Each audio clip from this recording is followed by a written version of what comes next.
Hoje teremos as classificações climáticas sendo as bases de Köppen, ou seja, trataremos as teorias iniciais da climatologia utilizadas para Köppen para atingir a sua classificação climática inicial.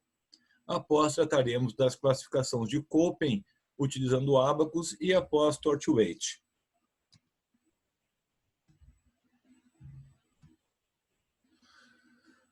Podemos observar que a climatologia possui um aspecto histórico, ou seja, não temos uma ação inicial da climatologia, mas sim uma sucessiva ação de povos antigos, como índigos, como, por exemplo, nos Vedas, nas partes da Índia, ou então propriamente na parte grega, já existiam os conceitos meteorológicos e climatológicos, pois eram utilizados para tratar das plantações, que era de grande importância para a alimentação. Com o passar do tempo, a evolução científica adotou-se esses conhecimentos então empíricos e destinou-se então a evoluir esses conceitos utilizando a classe científica de Descartes, de Bacon, que possibilitou então dar um caráter científico à climatologia. Com a parte do século XIX, nós começamos então a trabalhar com a cartografia. E aí então a climatologia ganha um destaque maior por poder então evoluir com o caráter gráfico. Hoje nós temos as climatologias com algumas subdivisões. As subdivisões tradicionais tratam ela de uma forma clássica, embora todos os trabalhos tenham uma unificação das mesmas. Mas, a princípio, a climatografia ela mostra a ação dos ábacos, dos mapas, as ações todas que são destinadas ao estudo de ações voltadas para o parecer gráfico. A climatologia física ela já trabalha com os aspectos geradores das causas que vão ocasionar os fenômenos em si. A dinâmica mostra, então, essa evolução dessas causas. Então, uma formação de massa de ar e o seu deslocamento seria um exemplo. Já a climatologia aplicada, ela já vai trabalhar com características que sejam características gráficas de análise científicas. Não mais como a climatografia, que trabalha com gráficos plotados de dados, mas sim com gráficos plotados a partir de análise de dados e modelos, ou seja, seriam dados trabalhados e não mais brutos como eram antigamente na climatografia.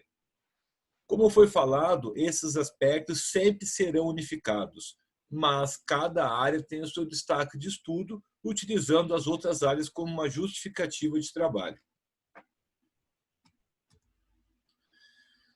As funções da climatologia, hoje nós temos a climatologia descritiva, como a climatologia, como diz o termo, que descreve os fenômenos que estão ocorrendo, sem uma grande preocupação científica dos mesmos, e sim uma descrição idêntica ou algo mais próximo que seja da relação obtida. A climatologia estatística trabalha com a análise desses dados, com o comportamento utilizado, além de uma média, além de uma anomalia, mas com médias móveis, com curvas, tentando identificar quais períodos e quais ciclos que são utilizados para esse processo. Isso é de grande importância para trabalhar com ações repetidas, como El Niño, como o ciclo solar, como outros ciclos que são, então, de processos repetidos, ou seja, processos cíclicos estatísticos. A climatologia matemática ela vai trabalhar os modelos da climatologia. Ela vai trabalhar o clima como se fosse dominado por um processo de computador ou dominado por um algoritmo. A gente sabe que isso é um processo que não acontece na realidade, mas existe uma proporção de acerto na climatologia matemática, então mostra sua grande utilidade. Ela tem mais utilidade para saber verões chuvosos, invernos secos, que propriamente para a previsão do tempo, que seria uma ação mais rápida de um processo.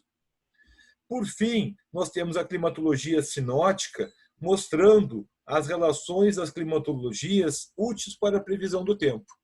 Então, nós vamos ver a ação direta já em fenômenos que são meteorológicos destinados à variação do tempo em questão. Em uma visão espacial, nós temos a climatologia estudada em funções de locais, ou seja, de tamanho propriamente. A microclimatologia, ela trabalha características da baixa atmosfera, ou seja, regiões próximas ao solo ou os fatores que o controlam. São regiões mais imediatas que possuem circulações mais turbulentas devido ao grande calor recebido pela superfície do solo. Então, quem estuda a microclimatologia estuda essa camada limite entre a superfície e o início da atmosfera. Há quem diga que essa camada é a camada mais turbulenta que se tem, devido à grande energia que ela possui.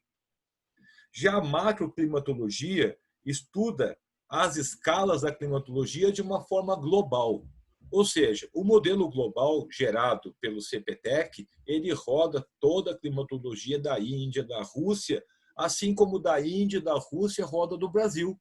Então, há uma necessidade de uma interação entre modelos globais para que se comporte, então, e verifique o comportamento do globo, não só de um único grupo, ou seja, não só do grupo que trabalha com um comportamento local, como, por exemplo, a gente trabalha com a mesoclimatologia, onde trabalha alguns quilômetros quadrados de extensão. Então, a macroclimatologia ela vai juntar todas as mesoclimatologias e formar uma forma única de trabalho. A topoclimatologia ela vai trabalhar as relações que tem da climatologia em busca de locais, ou seja, da sua topografia. Ou seja, nós temos uma região que possui uma característica tropical, mas devido a uma orografia diferenciada, possui um morro com uma elevação de 1.000 metros acima da base. Então, nós temos que esse local vai ter um comportamento climatológico diferenciado da sua região. Esse é um comportamento, então, topoclimatológico. Essas relações entre as dimensões espaciais possibilitam, então, uma evolução de um processo, ou seja, possibilita que nós destinamos grupos específicos, mas também, como o caso da climatologia, esses grupos trabalhem em comum. Ou seja, o pessoal do micro entende que as coisas acontecem vindo do macro, assim como o meso mostra também essas relações que são dependentes do macro e do micro. Esse meso nosso, que a gente caracteriza, é bem uma distância limitada por quadrados. Até podemos ver aqui no slide, o meso saiu com o a mais. As definições por autores, nós vemos que elas são também de caráteres evolutivos. Ou seja, cada autor ele vai mostrar a sua limitação temporal da climatologia. Ou seja, perante ao nosso conhecimento matemático, ao nosso conhecimento tecnológico de cada período, nós temos limitações. Köppen dá o início a essa climatologia observando as condições atmosféricas utilizando as relações de plantas, ou seja, conforme for o comportamento da planta, é o comportamento climatológico que a gera aquela manutenção. Nós não temos como ter plantas abundantes em locais com uma climatologia mais ríspida. Então, as relações vegetais elas estão diretamente ligadas às condições meteorológicas, climatológicas que nós temos. Já Hahn já propõe que a climatologia adicione, além das condições de vegetais, também relações da superfície. Ou seja, nós vamos trabalhar agora com o estado médio da atmosfera associado ao vegetal. O comportamento dos dados atmosféricos também vão ser de importância, além do vegetal nessa questão. Já Demarche sugere que o clima é composto das condições atmosféricas de uma região, e se tornam menos favoráveis às necessidades do bem-estar do homem.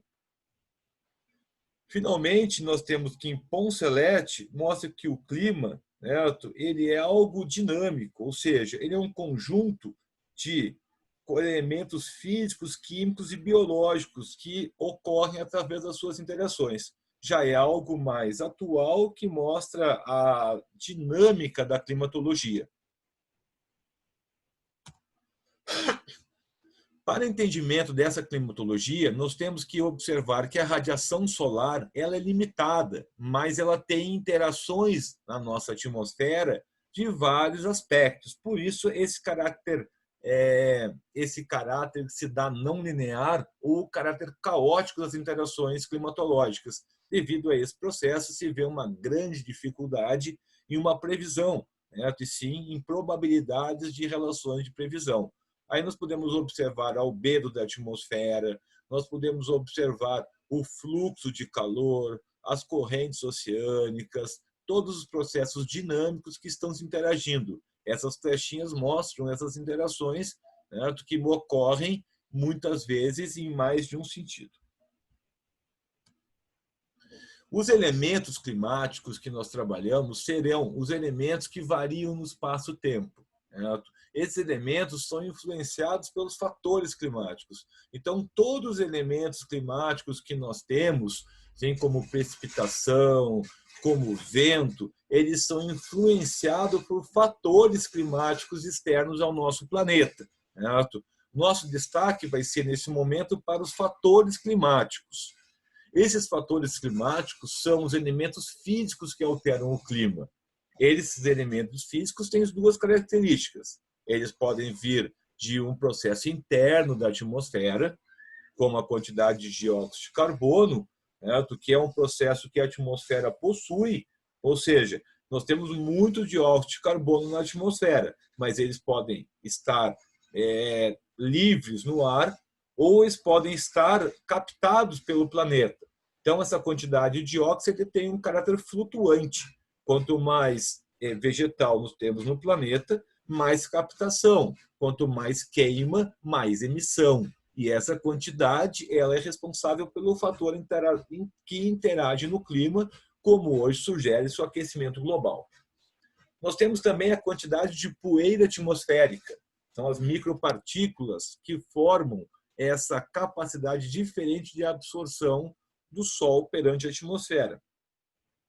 A modificação dos continentes e oceanos devido à glaciação ou derretimento das cordilheiras, até mesmo o surgimento de ilhas, vai modificar as características que nós temos dentro do sistema, certo? Que é o fator interno da atmosfera. Isso de uma forma bem mais sutil que a quantidade de dióxido, que é majoritária. A poeira atmosférica ela tem um caráter mais ligado à saúde propriamente, certo? Mas o dióxido ele tem um fator preponderante nesse processo. Por isso se fala muito de queima para aquecimento global. Os fatores externos, nós temos dois fatores. Primeiro, o mais importante que eu vejo, que é a flutuação da energia que tem solar através da relação dos ciclos solares. Nós vemos que nos ciclos solares existem uma flutuação do Sol em campos magnéticos com maior ou menor emissão de manchas solares e maior emissão ou menor emissão de radiação para a Terra. Há uma discussão na meteorologia muito grande, pois algum grupo justifica que essa emissão é pequena para causar uma alteração em processos internos.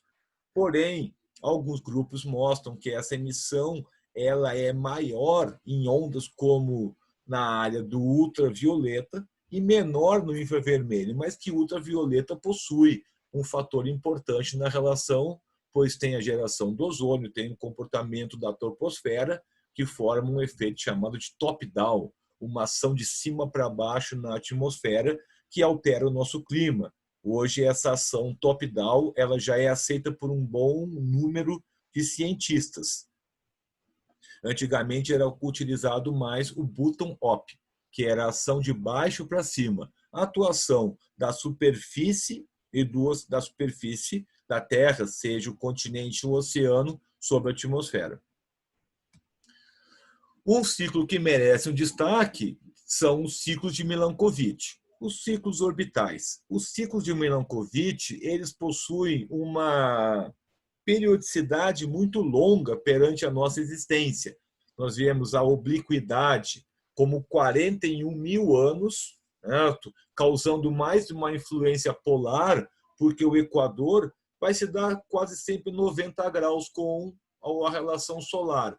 Agora, os ângulos que nós trabalharemos, que formam a obliquidade, esses vão gerar uma maior influência nos polos, pois vão mudar o ângulo mais drástico, causando invernos mais rigorosos no mesmo. A precessão, ela se dá em torno de 22 mil anos. E, nesse caso, tem uma característica de uma influência equatorial. Por quê? Vai mudar exatamente essa relação que nós temos dentre o Sol com o Equador diretamente no ângulo de giro. E a excentricidade em torno de 100 mil anos. Essa vai trabalhar em torno mais das geleiras, ou seja, ela vai expor, certo, o período de formação em maior ou menor tempo para a formação do gelo. Esses ciclos são ciclos longos, eles merecem uma conversa muito maior do que essa, porém, eles funcionam simplesmente para nós atualmente como um conhecimento de fatores externos. Mas você pode encontrar teses somente sobre o ciclo de Milankovitch. É um assunto de grande importância e de alguns grupos que existe hoje na área climatológica. A classificação climática, nós vemos que ela vai existir, a princípio, em regiões. Então, o que seriam regiões? Regiões são características, regiões são os locais que possuem uma característica climática com um comportamento homogêneo. Então, acima da relação espacial, tem que ter comportamentos semelhantes para ter uma região climática. Então, não é simplesmente pegar um mapa e recortar o continente em pedaços e ter uma climatologia. Nós temos que ver o comportamento daquela região e se existe essa homogeneidade ou não. A climatologia regional, ela se dá hoje por técnicas descritivas, ou seja, nós vamos trabalhar com essas características climáticas que formaram a região e vamos formar, então, uma climatologia particular daquele local. Ou seja, temos que, então, que descrever as variáveis utilizadas, como temperatura, como precipitação, que são as básicas, como pressão, para formar a climatologia daquele local. Essa climatologia, ela tem 3 objetivos básicos, certo? Com um fim científico, certo? Pois não tem a lógica essa climatologia servir somente para a previsão do tempo, então para um comportamento que exista de curiosidade ou de bem-estar da população, como saber se o verão vai ser proveitoso, se o verão vai dar chuva, se o verão vai dar sol. Ela tem uma ação maior que é essa visão científica de conhecer o comportamento do planeta. Então, o primeiro objetivo é trabalhar com uma grande quantidade de informação. A atmosfera, quanto maior a quantidade de informação que se utiliza, melhor consegue se fazer sua leitura. É como se alguém que mal lhe conhece tivesse que lhe descrever. E como se a sua mãe lhe fosse descrever. Então, o nosso desejo é que a gente conheça a atmosfera com uma descrição dessa forma de mãe, onde cada detalhe seja identificado. Outro processo importante é a facilidade na recuperação dessas situações. Ou seja, se nós tivermos um grande trabalho, mas esse trabalho não puder ser recuperado por outro grupo, nós não teríamos como dar uma continuidade no mesmo. Então, o trabalho não pode ser algo individual. Tem que ser um algoritmo utilizado, tem que ser uma base de dados em comum, tem que ser algo que se comunique dentro da relação científica. Certo? E de grande importância, tem que ter uma facilidade na comunicação. Se nós não tivermos uma facilidade na comunicação dos dados, os nossos dados serão estéreis. Nós não teremos como identificar grupos e se comunicar para que esses dados gerem novos conhecimentos. Os enfoques que nós daremos para a climatologia. Certo? O primeiro enfoque é o enfoque empírico. O enfoque empírico, ele liga a observação a partir de dados. Ou seja, é o conhecimento mesmo dado da observação. Esse conhecimento pode ser uma observação científica ou até pode ser uma observação tradicional, por grupos que são feitos pela agricultura, pelo conhecimento da climatologia, pela pesca. Então, esses dados empíricos, eles podem vir a se tornar dados que sejam dados científicos, ou eles podem ser trabalhados também como os dados tradicionais da região, que é aquele conhecimento que vai de pai para filho. O conhecimento ou o enfoque genético, ele é de maior importância. Ele que o desejo maior de ser conhecido, ele é a relação causa-efeito. Ele é a descoberta por que nós tivemos um maior número de furacão esse ano, é a descoberta por que esse verão foi chuvoso, por que esse inverno foi seco. Mas devido àquela interação da radiação recebida pelo Sol, ter aquela grande complexidade, como foi visto no slide anterior, nós podemos observar a dificuldade que existe na manutenção dessas interações. Então, essa complexidade é a dificuldade de entender qual a interação majoritária que gerou o fenômeno, ou seja, qual esse conhecimento genético da relação. A dificuldade é muito grande, por quê? Porque cada fenômeno pode ter um efeito dominante, diferente do outro. Finalmente, o enfoque aplicado, ela mostra as relações que existem de clima, ou seja, ela mostra as relações que se aplicam em relações diretas. Como Köppen mostrou a distribuição de vegetal, ele mostra uma relação do clima direto. Então, ele não usa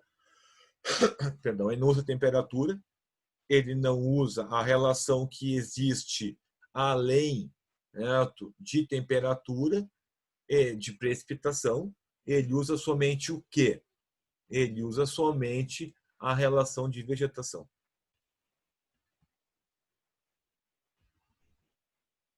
Bom, podemos observar, então, certo, que essas relações que vão existir, então, vão mostrar esse enfoque da climatologia, ligado ao conhecimento prévio, ao conhecimento empírico, a busca desse fator inicial que a gerou e quais as variáveis que podem definir esse fator. De preferência, a variável dominante. Bom, entrando nas classificações, na nossa parte final de aula teórica de hoje, nós temos a nossa classificação de Köppen, feita então como a primeira classificação existente na parte do século XX. Essa classificação mostra um comportamento do mapa, ou seja, um mapa de vegetação mundial. Nós tivemos uma grande dificuldade de conhecer o nosso globo. Até hoje temos essa dificuldade, com algumas visões, até como o terraplanismo, por exemplo, nos dão, então, uma clara conhecimento do desconhecimento do globo e do desconhecimento, quem dirá, do clima de locais até então desconhecidos. Eu nunca saí do Brasil, nunca vi neve, é difícil entender um clima relativo à neve, por exemplo. Mas Köppen, através de mapas, ele mostrou, então, desse mapa que existe de vegetação, ele mostrou, então, que nós poderíamos destinar ao nosso planeta em grupos, certo? Extremamente verificados pelo comportamento que existia de precipitação naqueles locais, com a abundância da floresta, com as características mais rasteiras do cerrado e outras áreas que são destinadas como deserto. Atualmente, Köppen se deu também se dizendo que Köppen teve grande importância na sua classificação, porque Köppen mostrou que essa classificação ela foi feita nessa relação que existe, possibilitando uma evolução. Hoje se usa, além da vegetação, temperatura, chuva e as características sazonais dentro do processo. Ou seja, Köppen não deu um trabalho estéril, ele deu um passo inicial que pode ser completado com outras áreas. Certo? Hoje, essas outras áreas vão dividir, certo, relações que, além das relações iniciais de Köppen, ele utiliza outras. Por exemplo, Köppen trabalhou com 5 grandes grupos. Hoje existem subgrupos que vão burilar ou afinar aquela classificação de Köppen. Certo? Esse nós veremos na aula que vem através dos ábacos. E para finalizar, as características quantitativas que nós temos, que seriam os valores numéricos que Köppen pode também definir limites. Então, a possibilidade de ter subgrupos e números vão então nos dar intensidades da climatologia para determinado local, não só aquela visão mais grosseira inicialmente feita, mas agora uma visão mais específica. Essa climatologia é bem aceita pela ciência de uma forma global. Todos começam a sua climatologia do trabalho com Köppen, depois atribuem a outros climatologistas, mas Köppen sempre é uma base referenciada. Os símbolos básicos que Köppen trabalha são o símbolo A, da letra A, para um clima tropical chuvoso. Certo? Hoje, esse clima tropical chuvoso ele é atribuído para locais que possuem os meses mais frios, com temperaturas superiores a 18 graus Celsius. Ou seja, nós vemos que locais que são com um comportamento térmico mais ameno, ou seja, mais quentes, chamados então de megatérmicos. Certo? Esse clima tropical chuvoso vai possibilitar uma vegetação bem abundante. Então, nós vemos que neste clima, nós observamos um comportamento de floresta ou outras áreas. Nós temos o B, indicado para o clima seco. Esse B do clima seco ele foi destinado exclusivamente para estepe, ou com BS, ou BW para deserto. Dependendo do comportamento de cada área, a estepe existe aí numa vegetação. O deserto já é um comportamento mais rigoroso. Então, os ábacos vão mostrar o limite entre a estepe e o deserto na questão. O item C, nós temos o clima temperado quente. O clima temperado quente ele vai ter o mês mais frio entre -3 e 18. Ou seja, ele já tem um clima que está com uma característica não tão quente como o megatérmico, mas ele não é um clima extremamente rigoroso. Ele tem o mês mais frio nessa área, entre -13 e 18, conhecido então como mesotérmico. Nós temos o clima temperado frio, que seria o microtérmico. Neste caso, o mês mais frio ele tem a temperatura menor que 3 graus Celsius. Veja, já é um clima bem rigoroso. Não temos no nosso país situações como essa. O clima temperado quente é uma característica, por exemplo, da região sul. Certo? Mas o clima temperado frio ou microtérmico, está escrito até trocado, o microtérmico ele é uma característica já de regiões que sejam mais próximas aos polos. Certo? E por o E, finalizando o clima polar, que ele mostra que o mês mais quente atinge menos que 10 graus Celsius. Então, é realmente uma característica polar. Os subgrupos destinados por Köppen são os subgrupos com uma característica já ligada a situações que estão voltadas à orografia, por exemplo, o clima de montanha, ou então um clima com altura. Então, são situações que são atualizações dos seus processos que nós trabalharemos. Os 5 grandes grupos já foram citados como tal. Nós vemos, então, que essa parte teórica ela é de extrema importância para o entendimento dos ábacos. Senão, os ábacos viram somente figurinhas que nós procuramos e identificamos os valores. É importante porque hoje a climatologia, muitas vezes, ela é desmerecida na relação. Desmerecida de forma que nós temos uma visão climatológica ligada, basicamente, a uma visão de desconhecimento do clima, o que não concorda com a nossa relação. Então, desejo uma boa semana de estudo para todos. Estarei online no horário de aula para que possamos conversar sobre os nossos assuntos. Certo? Uma boa semana.